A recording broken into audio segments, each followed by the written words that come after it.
Class 11th। हमारा जो आज का टॉपिक है that is on renal failure. Renal failure, देखो रेनल फेलियर जिसे हम लोग किडनी फेलियर भी कहते हैं, उसकी हम आज बात कर रहे हैं। किडनीज जो हैं ये हमारा न सिर्फ ऑर्गन ऑफ एक्सक्रीशन है बल्कि ऑर्गन ऑफ ऑस्मोरेगुलेशन भी। आप लोग जानते हैं ये ब्लड में से मेटाबॉलिक वेस्ट को निकालकर बाहर फेंकती हैं और साथ ही साथ बॉडी में वाटर और साल्ट के बैलेंस को भी मेंटेन करती हैं। इसीलिए किडनीज को हम ऑर्गन ऑफ एक्सक्रीशन और ऑर्गन ऑफ ऑस्मोरेगुलेशन दोनों के नाम से जानते हैं। किडनी फेलियर या रेनल फेलियर का मतलब क्या है कि अगर किसी इंसान की किडनियां काम करना पूरी तरह से बंद कर दें या अगर बंद ना करें तो कम कर दें, जितना काम उन्हें करना चाहिए उतना वो ना करें, तो उन दोनों ही कंडीशंस में रेनल फेलियर माना जाएगा। रेनल फेलियर क्या है? Cessation of kidney functioning. Cessation का मतलब है पूरी तरह से बंद हो जाना। सीजेशन ऑफ किडनी फंक्शनिंग और decrease in the efficiency of kidneys. Kidneys का काम बंद हो जाना या किडनीज का काम कम हो जाना रेनल फेलियर कहलाता है। अगर किडनीज ने काम करना बिल्कुल बंद कर दिया तो हम उसे टोटल रेनल फेलियर कहेंगे। टोटल रेनल फेलियर जो होता है उसे रेनल शटडाउन भी कहते हैं।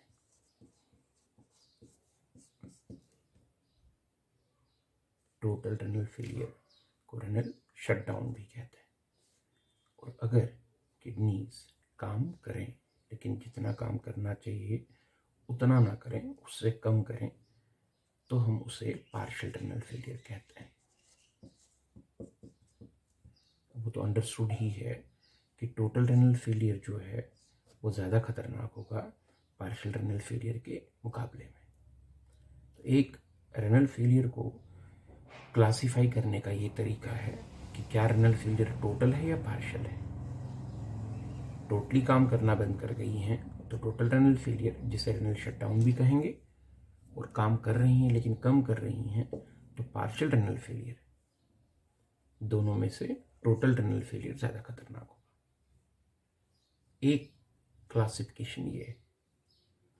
दूसरी क्लासिफिकेशन जो रेनल फेलियर की है वो ये है कि रेनल फेलियर जो है वो क्रॉनिक है या एक्यूट है। क्रॉनिक रेनल फेलियर और एक्यूट रेनल फेलियर है। अब क्रॉनिक रेनल फेलियर क्या हुआ? क्रॉनिक रेनल फेलियर का मतलब है कि किडनीज जो हैं उनका जो डिफेक्ट है वो इरिवर्सिबल है। इरिवर्सिबल का मतलब जो ठीक होने की कंडीशन में नहीं है, जो ठीक नहीं होगा, जिसे हम लोग इनक्यूरेबल भी कहेंगे, जिसका इलाज पॉसिबल नहीं है। एक्यूट रेनल फेलियर वो है जो रिवर्सिबल है, जिसका ट्रीटमेंट पॉसिबल है, मुमकिन है, जो किडनी के अंदर किसी छोटी मोटी गड़बड़ी की वजह से हुआ है और दवाइयाँ या ऑपरेशन से उसको ठीक किया जा सकता है, that is acute renal failure. तो जो ठीक नहीं हो सकता वो क्रॉनिक रेनल फेलियर है, जिसे इलाज से ठीक करना पॉसिबल है, वो एक्यूट रेनल फेलियर है। तीसरी चीज जो रेनल फेलियर पढ़ने के दौरान हमने समझनी है वो ये कि देखो ये किडनी है,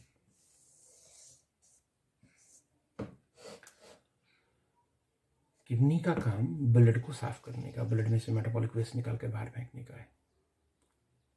लेकिन वो तभी मुमकिन होगा जब किडनी को हम लोग ब्लड देंगे। तो होता क्या है, एक आर्टरी जिसे हम रेनल आर्टरी कहते हैं, वो रेनल आर्टरी किडनी को ब्लड देती है। किडनी ब्लड में से मेटाबॉलिक वेस्ट को निकालकर बॉडी से बाहर फेंकती है थ्रू यूरेटर ये नाली जो है यूरेटर कहलाती है। ये रेनल आर्टरी है, ये यूरेटर है, और ये बीच में किडनी है। अब होता क्या है कि जब रेनल आर्टरी किडनी को ब्लड देगी, अगर रेनल आर्टरी को किडनी जो ब्लड देगी उस ब्लड सप्लाई में कोई दिक्कत हुई, जैसे इस आर्टरी में कोई ब्लॉकेज है, किडनी को ब्लड पूरा नहीं मिल पा रहा है, तो भी किडनी पूरी तरह से काम नहीं कर पाएंगी। इसको प्री रेनल यानी किडनी से पहले प्री रेनल डिसऑर्डर माना जाएगा।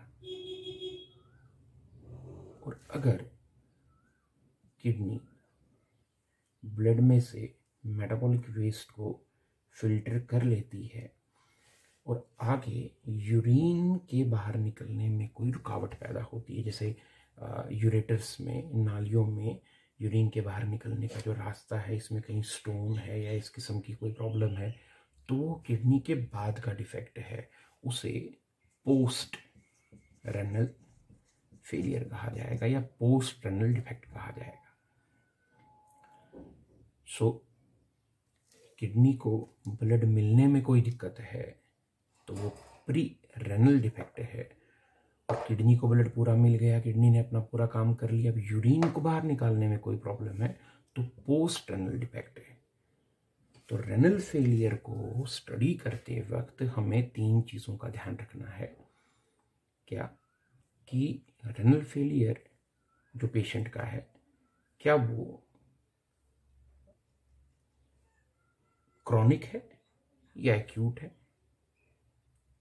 मतलब ट्रीटेबल है कि नॉन ट्रीटेबल है, वो पार्शल है या कि टोटल है, वो प्री रेनल है या कि वो पोस्ट रेनल है। इस तरह से रेनल फेलियर को क्लासिफाई किया जाएगा। अब अगर किसी इंसान का रेनल फेलियर एक्यूट है, एक्यूट मतलब ट्रीटेबल है, इलाज के काबिल है, तो सर्जरी से या दवाइयों के इस्तेमाल से उसे ठीक किया जाएगा। और अगर क्रॉनिक रेनल फेलियर है, इसमें ट्रीटमेंट पॉसिबल नहीं है, तो उस कंडीशन में पेशेंट के पास फिर एक ही तरीका जो है वो बच जाता है, वो है किडनी ट्रांसप्लांटेशन का। किसी दूसरे इंसान से किडनी निकाल कर एक उसको दे दी जाए, बिकॉज एक किडनी से भी इंसान जिंदा रह सकता है। अब इसमें दिक्कत ये है कि एक इंसान को हम किसी भी दूसरे इंसान की किडनी नहीं लगा सकते, बिकॉज किडनी ट्रांसप्लांट करने से पहले हमें प्रॉपर मैचिंग करनी पड़ती है, और हर इंसान की किडनी दूसरे इंसान की बॉडी में एक्सेप्ट हो जाएगी, ऐसा नहीं होता। सो डोनर कोई भी नहीं हो सकता, डोनर को ढूंढना पड़ेगा। ऐसा डोनर ढूंढना पड़ेगा, पहले तो डोनर तैयार होना चाहिए किडनी देने के लिए, फिर जो डोनर तैयार हैं उनकी किडनी पेशेंट के साथ मैच करनी चाहिए। तो सूटेबल डोनर ढूंढने में टाइम लग जाता है। तब तक पेशेंट सरवाइव कैसे करेगा? या जो एक्यूट रेनल फेलियर वाला पेशेंट है, जिसमें इलाज पॉसिबल है, जिसमें किसी सर्जरी से या दवाइयों से उसकी किडनी का ट्रीटमेंट पॉसिबल है, उसमें भी थोड़ा वक्त लग सकता है। तो होता क्या है कि जब तक आप किसी क्रॉनिक रेनल फेलियर वाले पेशेंट के लिए सूटेबल डोनर ढूंढें या एक्यूट रेनल फेलियर वाले के लिए ट्रीटमेंट का इंतज़ाम करें, तब तक हम इन पेशेंट्स को ज़िंदा रखने के लिए एक मशीन का इस्तेमाल करते हैं जिसे आर्टिफिशियल किडनी कहा जाता है, या जिसे हम लोग हीमोडायलाइजर कहते हैं। तो हमारा जो अगला लेक्चर होगा that will be on that artificial kidney या haemodialyser. So what is renal failure? Cessation of kidney functioning or decrease in the efficiency of kidney is renal failure.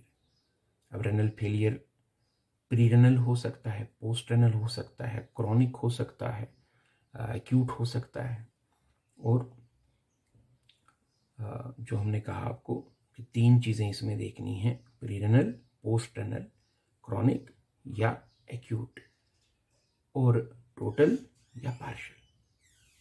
और फिर उसके अकॉर्डिंगली लास्ट पर आपको ये समझाया कि क्रॉनिक वाले का क्योंकि कोई ट्रीटमेंट नहीं है तो सिर्फ एक ही चीज़ है कि उसको किडनी ट्रांसप्लांट कर दी जाए, लेकिन जब तक उसके लिए सूटेबल डोनर जो है ना मिले तब तक उसे ज़िंदा रखने के लिए हम आर्टिफिशियल किडनी या हीमोडायलाइज़र का इस्तेमाल करेंगे। अब वो हीमोडायलाइज़र क्या है, वो आर्टिफिशियल किडनी क्या है, ये हम अपने अगले लेक्चर में आपको बताएंगे।